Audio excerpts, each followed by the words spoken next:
Prophecy, prophecy, prophecy. When God's servants speak forth, the wise listen. Deuteronomy 18:22.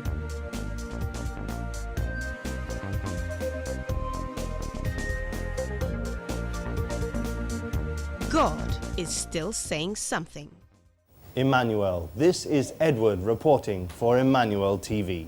God is still saying something. On January the 17th, 2010, among the list of prophecies that Prophet T.B. Joshua gave for the year was one concerning something that he saw in the sky that would have negative effects. These were his words. I'm seeing in the sky something that will cause discussion among scientists and nations. But this thing will have negative effects. 2 weeks later, on Sunday the 31st of January 2010, Prophet T.B. Joshua prophesied further about what he had seen in the sky, calling it another natural disaster. This other natural disaster, can we call it snow? And the thing will be falling like whitish stain, and it will stop the whole system. This will come from the hill. It's a strange thing. A few months later, on Sunday the 11th of April 2010, the prophet spoke in more detail about the prophecy, specifically mentioning that on Thursday we should fast and pray for nations around the world. On Thursday, fast and pray for the nations, countries around the world on Thursday. Take your time to do that. As you do that, the Lord will also do for you in Jesus' name. On Thursday, the 15th of April 2010, the very day mentioned by Prophet T.B. Joshua, a massive cloud of volcanic ash following a volcanic eruption in Iceland drifted into European airspace, grounding all flights and leaving tens of thousands of passengers stranded across Europe, affecting businesses worldwide. Aviation officials called it the largest scale closure of British airspace ever. Let's watch the breaking news. I want to update you now on our breaking news story that we're following here on CNN. Air travel is disrupted worldwide. That's as a result of volcanic ash, which is coming from a volcano there in Iceland. It's been pumped into the atmosphere, and clouds of ash towards Scandinavia and Western Europe are causing huge delays for air traffic. It's forecast to spread far and wide, and that's causing the cancellation, delay and detour of thousands of flights around the globe. We want to remind you here that we're going to continue to follow this story here on CNN. The brief is next. They're going to continue to monitor what's happening there in Iceland as that volcano spews that volcanic ash that is causing huge travel delays, huge air traffic delays across Europe. Jonathan Mann will be here with that. You're now up to the minute at the international desk. I'm Aisha to say, don't go away. Stay with CNN. We have this breaking news covered for you.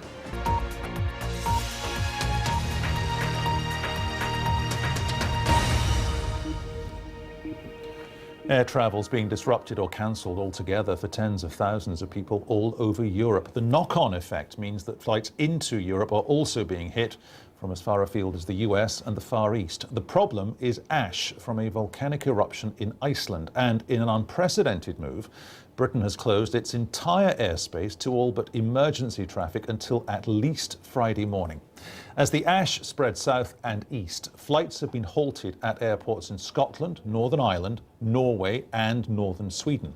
The government in Stockholm has said Swedish airspace will close by 20 hours GMT. The German government is considering closing its airspace.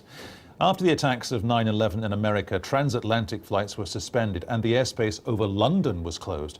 But this is the first time all flights into and out of the UK have been grounded. It was on a Thursday, the exact day of the week Prophet T.B. Joshua mentioned that we should pray and fast for nations around the world. Thursday, the 15th of April 2010. News hit world media that clouds of volcanic ash spewed into the air over the British Isles and Europe. A volcanic eruption which occurred in Iceland spewed black smoke and white steam into the air. The ash plume, which rose to between 20,000 feet and 36,000 feet, lay above the Atlantic Ocean, close to the flight paths for most routes from the US East Coast to Europe. The whole of British airspace was affected, causing an unprecedented closure of airports and cancellation of flights. Reports state that the airline industry is losing an estimated $200 million a day, and delays and cancellations are expected to last at least through the weekend.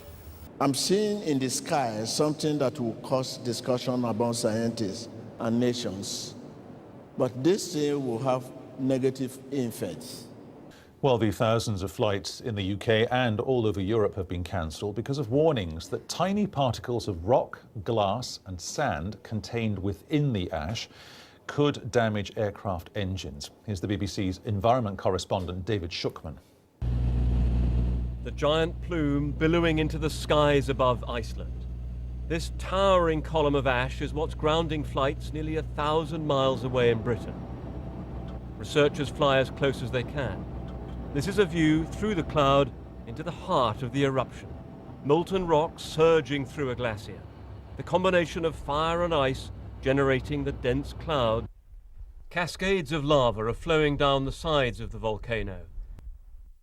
What's special about this volcano is that the eruption is blasting through a thick layer of ice, and the result, the ash contains tiny particles of glass, the worst thing for jet engines. Instead of the new rock coming up, the new molten rock coming up and then just flowing down as a quiet lava flow, it's coming up and interacting with the ice cap that's on the top of this volcano. It's a 200-metre thick ice cap, and this is being gradually melted by the new hot rock that's coming up. And as the new hot rock comes up and interacts with this ice cap, the rock is exploding and forming tiny fragments, and this is the ash that's coming out in the plume. Volcanoes, of course, erupt all the time, and pilots are regularly warned to avoid these plumes of ash. But this one not only includes lots of those glass particles, it also just happens to be blowing south, and there's no sign of the eruption slowing down.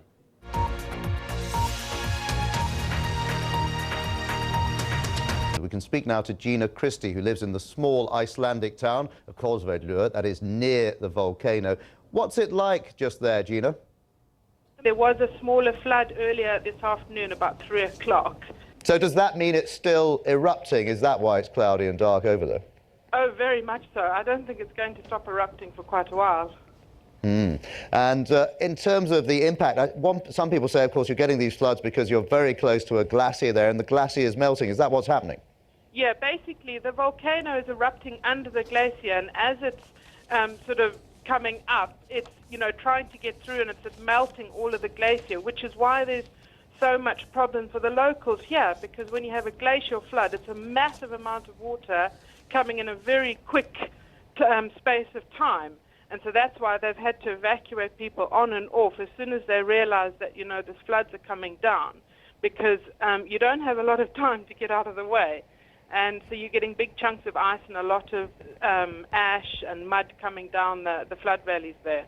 We've been hearing over here that one possibility and one concern for the authorities is that this eruption could actually start off another volcanic event in a volcano called Katla. Is that right? Yeah, that's a very real possibility, and it's something that they have always been aware of, because apparently it's kind of overdue for eruption. The thing that Prophet TB Joshua had seen in the sky in the vision God had shown him was a cloud of volcanic ash, which truly caused negative effects in the whole of Europe and indeed worldwide. The negative effects of the disaster involving ash were widespread. Thousands of flights were cancelled, stranding tens of thousands of passengers, and officials said it was not clear when it would be safe enough to fly again. An aviation expert said it was the first time in living memory that an ash cloud had affected some of the most congested airspace in the world, while a scientist in Iceland said the ejection of volcanic ash and therefore disruptions in air travel could continue for days or even weeks. The volcano's smoke and ash poses a threat to aircraft because it can affect visibility, and microscopic debris can get sucked into airplane engines and can cause them to shut down. Apart from the threat to aircraft and machinery, the United Nations Health Agency, the World Health Organization, has issued a warning of health risks related to the Icelandic volcano. A top professor of environmental health said the Icelandic volcano ash that has disrupted air travel poses a significant risk for people already suffering from respiratory ailments and can also lead to breathing problems. Europeans are being told to stay indoors where ash is falling. Microscopic particles of volcanic rock are already coming down in Iceland, Scotland and Norway, causing concern about respiratory problems. Anybody that has, say, asthma or pneumonia or emphysema, a lung disease, it's not healthy to breathe it in. Concerns were similar when Mount St. Helens erupted in 1980. But a study of 712 loggers found that while coughing and phlegm problems spiked in the month after the eruption, over the course of the first year, they declined. And after 4 years, they were completely gone. Yet there are also environmental issues. Widespread flooding is already occurring in Iceland as lava melts away nearby glaciers, and the volcano is coughing up about 3,000 tons of sulfur dioxide each day. In the atmosphere, that becomes sulfuric acid and acid rain. It prevents some of the sun's heat from reaching Earth, which cools temperatures. When Mount Pinatubo blew in the Philippines in 1991, it cooled the planet by nearly an entire degree. So far, the Iceland eruption is much smaller. Long-term climatic effects are reserved for the very, very large volcanoes, super eruptions. But this one will create volcano weather, like in Hawaii, where eruptions often cause smog-like conditions. Yet in Iceland, the question is just how dangerous is the ash? On Thursday, scientists flew into the volcanic cloud, collecting samples to find out. Ben Tracy, CBS News, Los Angeles. Notice the way that the prophet described the volcanic ash from the vision that he saw. This other natural disaster, can we call it snow? And the thing will be falling like whitish stain, and it will stop the whole system. Here's the BBC's World Affairs correspondent, Caroline Hawley. This is an unprecedented sight. Never before has every single flight in the UK, barring emergency ones, been grounded. But the risk posed by the volcano has forced European countries to take exceptional measures. This was Glasgow Airport this morning. Scotland, the first place to close its airspace. The rest of Britain and much of Scandinavia were quick to follow suit.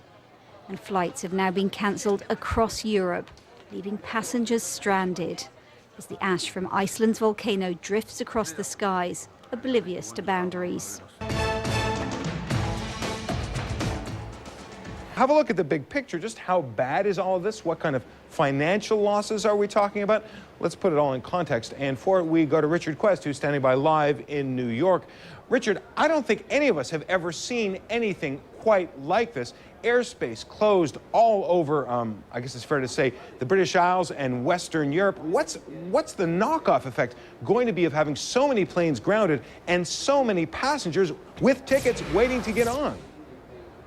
It's going to be disastrous and sort of chaotic, and it will be for the foreseeable future. This is, I'm told, the worst travel disruption, or in terms of across the continent of Europe, since the Second World War. No, I don't think anyone can prove or disprove that fact, but if you bear in mind, I am getting emails by the minute from different airlines. For example, Ryanair. If I just read you something that Ryanair has sent us, the largest low-cost carrier in Europe. Ryanair says it's cancelled more than 600 flights. It's not operating from Belgium, from Denmark, from Finland, from Ireland, from Sweden or the UK. Now, what does this mean for the airlines themselves? Well, obviously there'll be delayed costs. Flights that don't come across to this side of the Atlantic can't come back tonight. There'll be passengers on pretty much stranded around the world. Airlines will feel the effects in their bottom line. But Jonathan, this is one of those classic things that there's nothing you can do about it.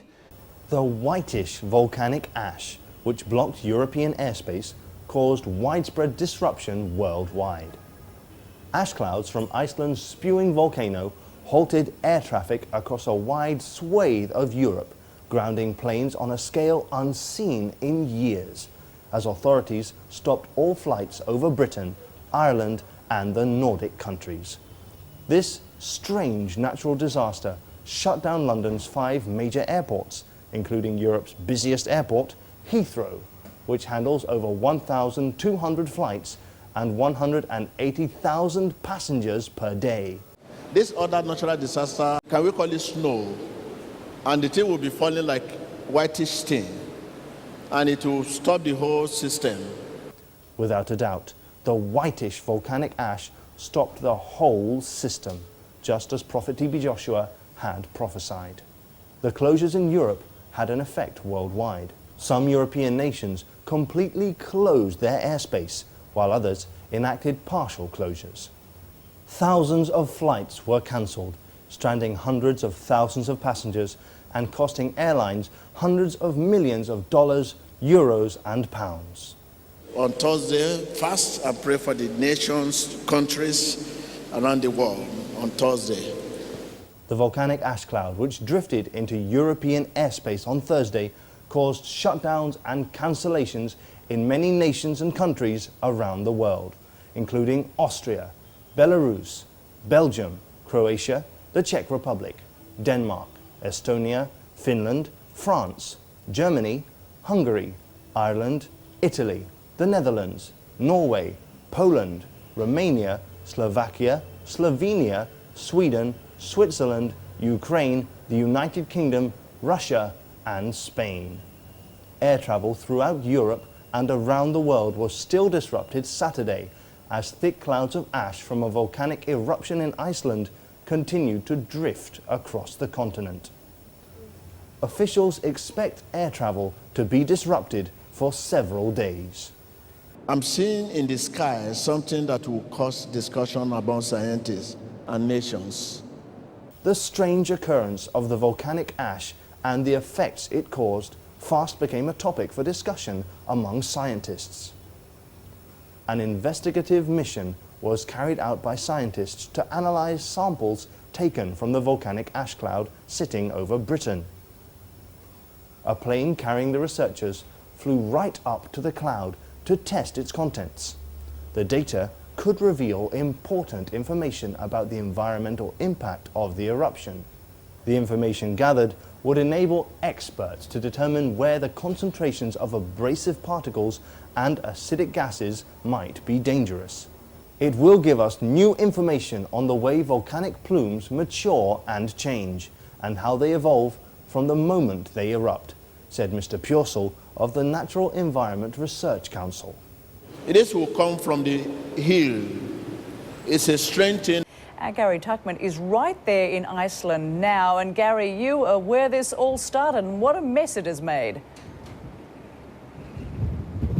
This is the center, the epicenter of where the problems have originated. This is the mountain where the volcano is located. On top of that mountain, the crater. Inside the crater, the volcano that exploded under a glacier. And that's why you see here all this water. Floodwaters came out of the mountain and flooded this farmland here. But you may be wondering why you don't see any ash. That's because this is the west side of the mountain, and the winds have been blowing about 70 kilometers an hour to the east behind me, and that's where mainland Europe is. So this is actually a safe place to be right now. If the winds change, and they are expected to change tomorrow they're expected to come from the north and blow to the south, and that's the North Atlantic Ocean there. So that's a good direction for it to go. But ultimately, it could start blowing in this direction, and then we won't be allowed to be here anymore. The natural disaster was a strange thing. It was the first time that an ash cloud had affected some of the most congested airspace in the world. Observers in Scotland reported the smell of sulphur in the air, with sightings of strange, hazy ash clouds in the sky. Right now, let's go to our correspondent in the UK, Chris. Emmanuel, God is with us. This is Christopher Tong reporting for Emmanuel TV in London, the United Kingdom, and I am right outside Heathrow, one of the world's busiest airports, which at the moment is at a complete standstill as a result of the incident that occurred in Iceland, the volcanic eruption that spewed forth ash into the atmosphere, and a slow wind has carried that ash across the entire British Isles, indeed across most of Europe, causing a complete and utter standstill in British airspace. There has been no movement in British airspace for over 48 hours, and it seems to have no sign of abating. What you can see behind me In the very background is a slight tint of the red sunset, the only evidence we have of this volcanic ash that is moving slowly over the atmosphere. Because of that ash, you can see the sunset is a beautiful red. We're not seeing a physical effect in terms of things falling everywhere, but we can see the red sunset and we feel the effects in terms of the air travel. Indeed, over most of Europe today and yesterday, there has been a complete standstill in the air traffic, which is an event that is unheard of in the history of the British airspace. So stay with us as we see what's going to happen next in this situation. Right now beside me you can see the signs in Terminal 3 of Heathrow, which confirms that all flights are cancelled right now. If we look around, we see the entire environment is empty. This is an unprecedented situation. Normally, this is a hub of activity. Heathrow Airport is one of the busiest airports in the world. But if we look around right now, we can see that there's hardly any human being here at a time when ordinarily thousands would be thronging to this environment. And this is as a result of the ash cloud, which is currently covering the British Isles, which is not enabling any flights to leave Britain or indeed most of Europe. In fact, British airspace is at the moment cancelled. We can just see a few passengers moving around, trying to find out what the next step for their flights. But right now, there is complete cancellation of all flights, as we can see on the screen up here. And this, as we once again stress, this ordinarily would be filled with people, but there is no one here right now. And this is an event which was prophesied by Prophet TB Joshua of the Synagogue Church for Nations, Lagos, Nigeria, and we're here confirming the reality of this situation, that there is no one here right now in Heathrow, which is ordinarily one of the busiest airports in the world. Stay with us here on Emmanuel TV. Many thanks, Chris. That was our correspondent from the UK, letting us know the negative effects this volcanic ash cloud has caused. I'm seeing in the sky something that will cause discussion about scientists and nations. But this thing will have negative effects.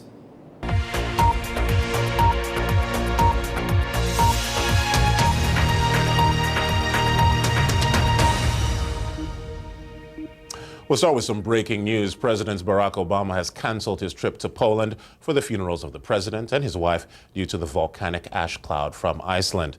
And 3 days after the volcano erupted in Iceland, no-fly restrictions across parts of Europe have been extended yet again. Clouds of ash have paralyzed air travel across much of the continent, and flights have been canceled in countries stretching from France to Russia and as far south as Romania. Jane Francis Kelly reports. A huge plume of volcanic ash is continuing to drift into the atmosphere, bringing most of Europe's major airports to a standstill and creating travel disruption across the world. The Icelandic Meteorological Office says the wind blowing it over Europe will continue for at least the next 2 days.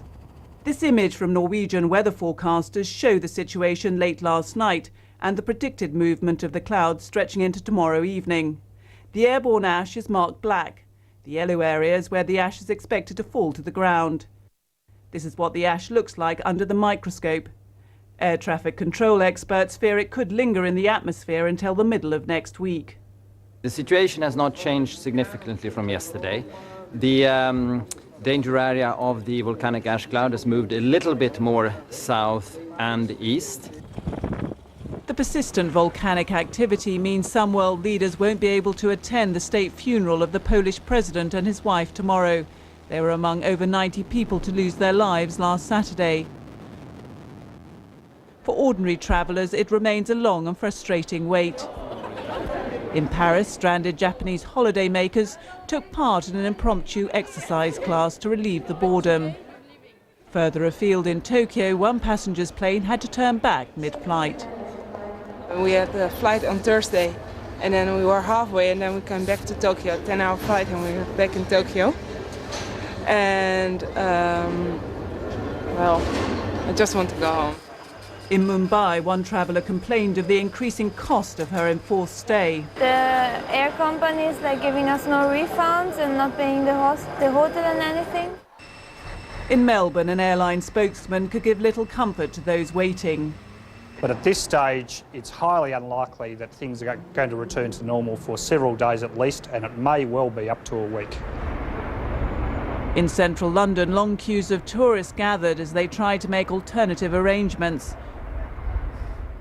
Across northern Europe, travellers have been packing out trains, buses and ferries. The cost over these 4 or 5 days of disruption so far will easily soar above £1 billion for the European travel industry. The cost of cancelled flights, lost hotel rooms and empty cruises all around the world. The Icelandic volcano is an unwelcome reminder of how a single act of nature can have a worldwide impact. Jane Francis Kelly, BBC News. Meanwhile, British Airways has revealed that it has no insurance to cover it against the cost it incurs because of having to suspend flights and refund customers. A spokeswoman told the BBC it's because it has no insurance against natural disasters. The airline says it will put a figure on how much the ash disruption has caused next week. Well, the disruption is still affecting countries far and wide across Europe. This map shows the scale of the chaos for you. Airspace in the countries marked red remains closed. That includes the UK, Poland and the Netherlands. The countries in orange, including France, Spain, Germany and Italy, are partially closed with the flight restrictions in place. Across the continent, travellers are looking at Plan B then, and more often than not, that means taking to the road. CNN's Nick Robertson, another member of our staff who was on his way from Macedonia to Belgium. He's on the phone with us now. Nick, where are you and how are you doing? Becky, we're in Croatia right now. We're doing fairly well. There's not too much traffic. The borders that we've crossed haven't been too backed up. We set off from Macedonia this morning. We crossed into Serbia. We got to Belgrade. We went to Belgrade Airport where we had to pick up another vehicle. It was eerily empty. The only people there, a few people selling magazines and security.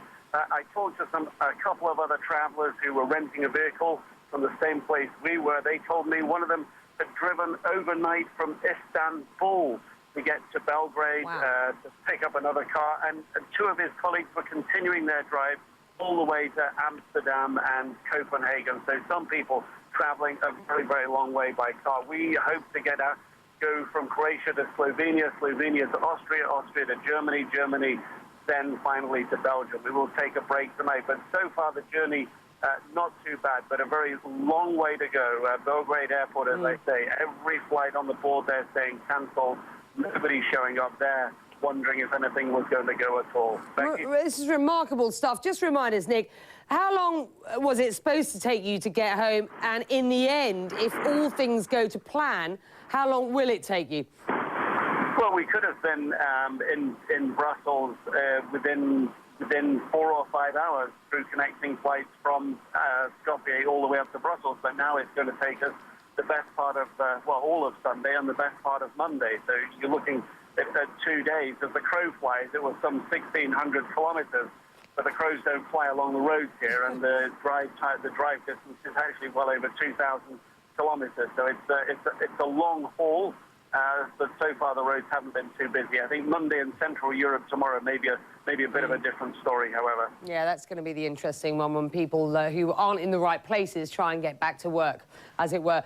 Nick Robertson is on his way back home. He's on the road, and we thank you for joining us.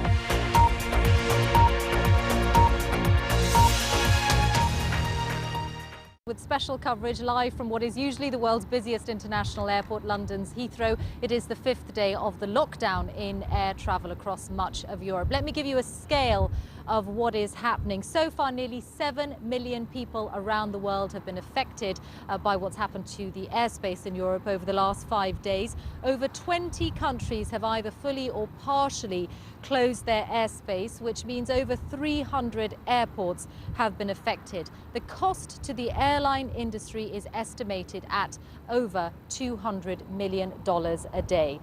And in terms of flights being cancelled, something like 63,000 of them have been cancelled since the clampdown began last Thursday. Well, let's put this in perspective now, because with me now is aviation analyst Jamie Bowden, who worked for many years for British Airways. What is this like for the airlines involved? Well, it's completely unprecedented.